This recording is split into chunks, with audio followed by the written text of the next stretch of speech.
حضرت سلیمان علیہ السلام اللہ کے ایک پیغمبر، انہوں نے اللہ سے مانگ کے ایک حکومت لی. آپ کو پتہ ہی ہوگا، تمام مسلمانوں کو پتہ ہے کہ اللہ پاک میں چاہتا ہوں چرند پرند ہوا جن یہ سب میرے مسخر ہوں، میرے قابو میں ہو. ایک انگوٹھی تھی نقش سلیمانی کی، اس انگوٹھی کی وجہ سے سب کچھ قابو میں تھا. ٹھیک ہے، اللہ نے ان کی دعا پہ ان کو اتنی بڑی حکومت دے دی. ٹھیک ہے، مل گئی نا. اب سورہ نمل میں یہ واقعہ ملتا سارا ملکہ بلقیس کے تخت کا.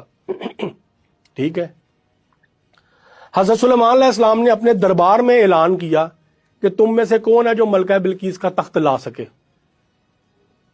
وہاں پہ افریت بیٹھے تھے، 70 افریت تھے حضرت سلیمان علیہ السلام کے پاس. 70 افریت جنات میں سب سے سپرلیٹو جن ہوتا ہے، جس کو ہماری آج یہاں کی عام زبان میں دیو کہتے ہیں، کہ دیو بندہ بھی کھا جاتا ہے.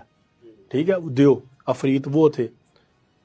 یہ قرآن پاک میں لفظ بھی ہے افریت، میں اپنی طرف سے نہیں کہہ رہا، سرچ کرنی ہے آپ نے. افریت تھے، انہوں نے کہا جی ہم آپ کی محفل اس میٹنگ کے ختم ہونے سے پہلے پہلے اس تخت کو لے آئیں گے.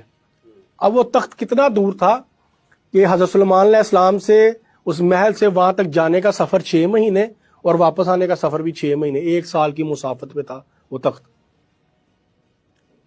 حضرت سلیمان علیہ السلام نے دربار میں کیوں اعلان کیا؟ اللہ سے کہتے اللہ مجھے وہ تخت چاہیے، منگوا دے.